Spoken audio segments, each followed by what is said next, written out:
महाराष्ट्रातील तमाम शिक्षक बंधू भगिनींना माझी नम्र विनंती आहे की गेल्या 8 ते 10 दिवसापासून आझाद मैदान मुंबई या ठिकाणी आपलं शिक्षक समन्वय संघाच्या माध्यमातून आंदोलन सुरू आहे। हे आंदोलन कशासाठी आहे की राज्यातील प्रत्येक शिक्षकांना न्याय मिळाला पाहिजे, वाढीव टप्पा मिळाला पाहिजे। शासनानं 14 ऑक्टोबर 2024 रोजी जो शासन निर्णय काढला त्या निर्णयाची अंमलबजावणी झाली पाहिजे आणि यासाठी हे आंदोलन सुरू आहे। आणि हे आंदोलन एकाचं नाही आहे, तर आपल्या एकीच्या बळाचं आंदोलन आहे। जो पण राज्यातील सर्व शिक्षक मैदानावरती उपस्थित राहणार नाही तो पण आपल्याला न्याय मिळणार नाही। आम्ही लढणार आहोत आणि जो पण न्याय मिळणार नाही तो पण लढत राहणार आहोत। आम्ही वाट तुमची बघतोय, कारण तुम्ही आल्याशिवाय यश मिळणार नाही।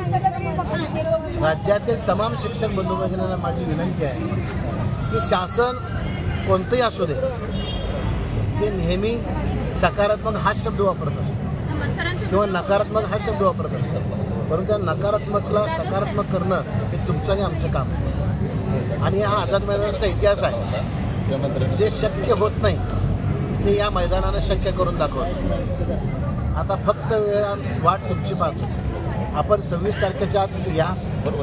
आझाद मैदान जर एकाच दिवशी गच्च भरलं तर दुसऱ्या दिवशी तुम्हाला न्याय मिळेल। कोण काय सांगतं हे मला माहीत नाही, परंतु आपल्या ह्या आझाद मैदानावरती आमचा विश्वास आहे, कारण हे आम्हाला न्याय मिळवून देऊ शकतो। तमाम शिक्षक बंधूंना परत एकदा विनंती, तुम्ही सर्वांनी मैदानात उपस्थित राहा। धन्यवाद।